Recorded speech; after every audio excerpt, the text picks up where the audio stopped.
Hello everyone, my name is Katie, I am the Introverted Reader, and this video today is going to be the Avatar book tag.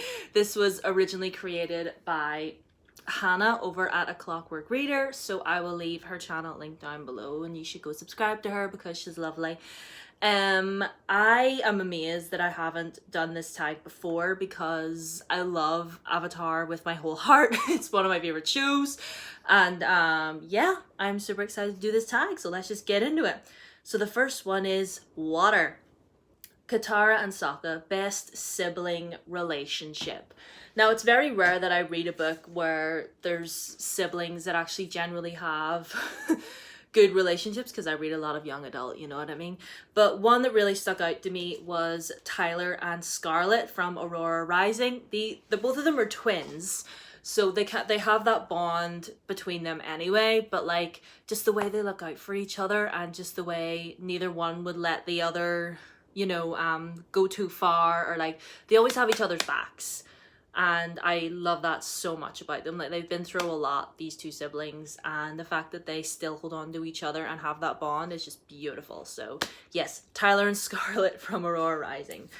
Question number 2, UA, favorite star-crossed lovers. Now, I don't know if these two would kind of star-cross, but Laszlo and Sarai from Strange the Dreamer, I adore their relationship so much. And I guess if you've read this book, you probably understand why I would consider them star-crossed, because I love their relationship. It's so sweet and it's so wholesome, and if you haven't read this book, you need to, because if you've read this, you would understand why I gush so hard about these two. Question number 3, bloodbending. A book with a disturbing / unsettling concept. Now, this took me a wee minute to think about, if I'm being honest, but one that came to mind was the Captive Prince trilogy by C.S. Pacat. Now, I love this trilogy. It's one of my favorite trilogies of all time. But it's disturbing in the fact that there is a lot of sexual content in here, like trigger warnings for like sexual assault and like rape and stuff like that, because it's basically a story about a prince who gets captured by a neighboring nation, and he basically becomes the sex slave to the current prince of the neighboring nation that kidnapped him. So that's very disturbing, and also there's other sex slaves there too, and things go down, and it can be quite disturbing. So this is not for the youngins. Do not be 16 years old and read this book, I mean it. But like, if you're old like me, then go for it. But yeah, that is quite disturbing. Book, oh, here we go. Earth, we've switched elements now. So question 4, Toph, a character whose strength surprised you or surprised others in this book. Like, I had to go with Lee from Girls of Paper and Fire. This is one of my favorite books this year thus far. She is considered the lowest of the casts. She is just struck down so many times. She goes through so much trauma, and yet this girl picks herself up again and again and faces her trauma head on, faces her abusers head on, like when no one ever thought she would. And I love this girl so much, and her strength is just unparalleled. Honestly, love this.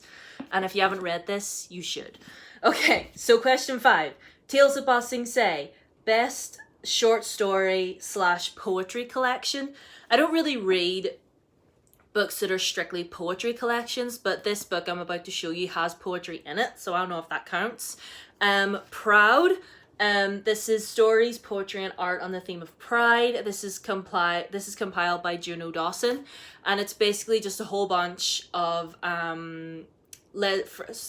stories from lesbian, gay, bisexual, trans, queer plus writers and artists. So like short stories, there are poems in here, there's artwork in here. Hold on, I'll see if I can find artwork.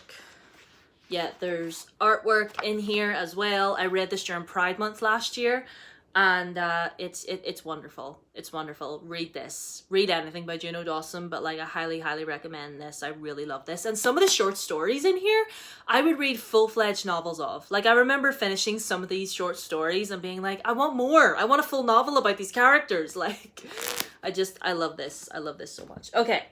Question number 6. Kiyoshi Warriors, best warrior character. Now, I could have said, because we're talking about the Kiyoshi Warriors here, I could talk about Miss Kiyoshi herself because she's an icon.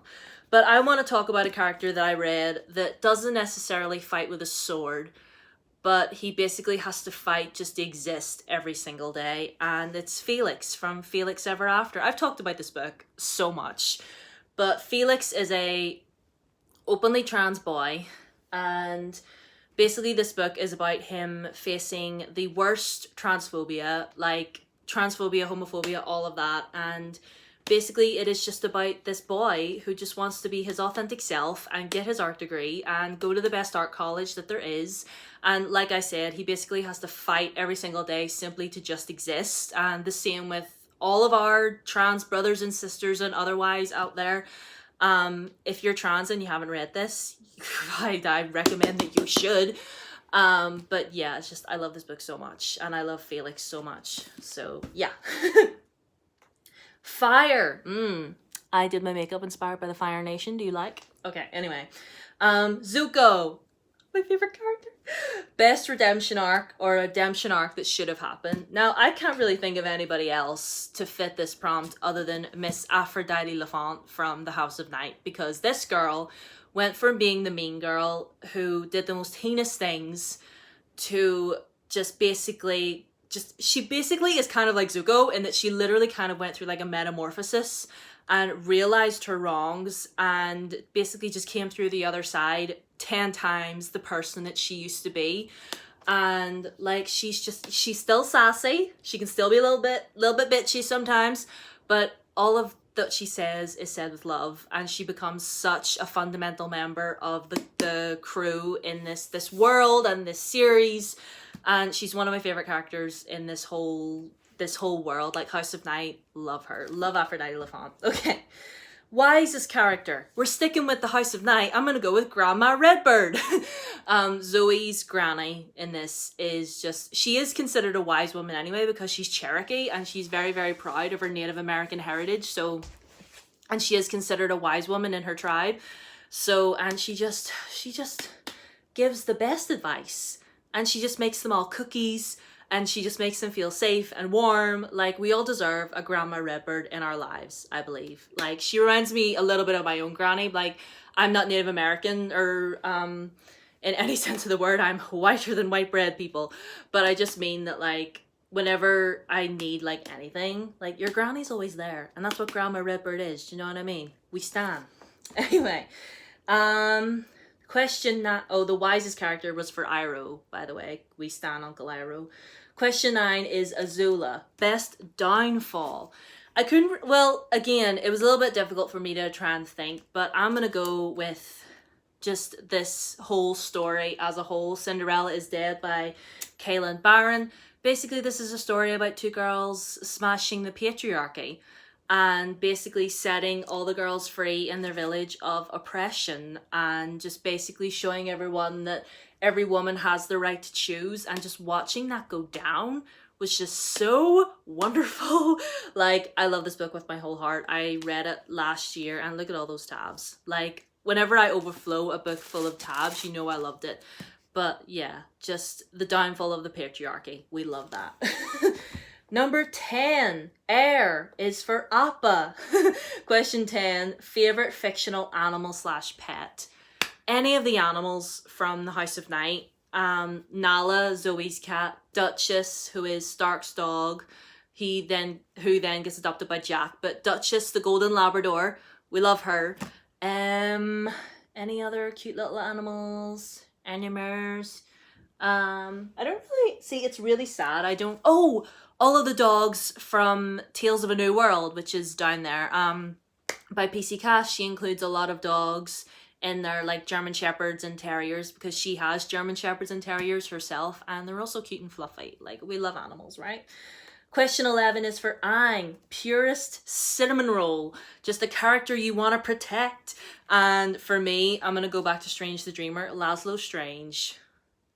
Laszlo Strange is the purest, the sweetest, most wholesome little sweet bean that I have ever had the pleasure of reading from. Like, he is so just innocent in the ways of the world, and I want to protect him with my whole, I will fight for his honor any day of the week. Like, I love him so much. And Sarai as well is just a sweet little bean, and they're so pure together. I love them. I want to reread this book. Okay, and number 12, Avatar State. Yep. A stubborn character, or a character that struggles with letting go. Well, guys, I read a lot of young adult, and let me tell you, all the characters in these books behind me are stubborn little donkeys sometimes that don't know when to let go and don't know when to just let things be. I'll try and think of an example, I guess. Well, I guess my girl, what's her name again? I've forgotten her name. Sophia. Yes, Sophia, very stubborn, but it's well endowed that she's stubborn. Again, just like, I read a lot of young adult, like nearly all young adult protagonists that I've ever read about are stubborn because they're young folk. They don't know what else to do. They just can't seem to just let go of the little things. A lot of them are a bunch of petty labels, but you know, I love them anyway. So yes, that is the end of the Avatar, The Last Airbender book tag. I hope you enjoyed it. If you love Avatar just as much as I do, feel free to do this tag as well. And do you know what? I'm gonna tag someone. I want to tag Stephen from the Lawn Gnome, because recently I did a video with him on his channel, which I'll link down below for you. You should check out. But he's watching Avatar for the first time, and we were talking earlier about how much he's enjoying it. So Stephen, I'm tagging you. And you don't have to talk specifically about book characters. You can talk about comic book characters or whatever you want. But I just think it would be a fun idea for you to do this tag, and to just, you know, because you love Avatar, right? We all love Avatar. And anybody else that wants to do this, that loves Avatar and loves books and loves the two together, feel free to do this tag. So that's it for this video. I will leave my Twitter and Instagram down below as always. Feel free to subscribe if you haven't already, and ring the bell so when you know when my next video comes up, and that will be my February wrap up, which is gonna be messy, let me tell you, because whoa, reading this month, I don't know her. So anyway, and as well, I'll leave the video that I did with Stephen on his channel down below as well. We talk about Funko Pops. It was a fun time. So yeah, I'll see you guys in my next video. Bye bye.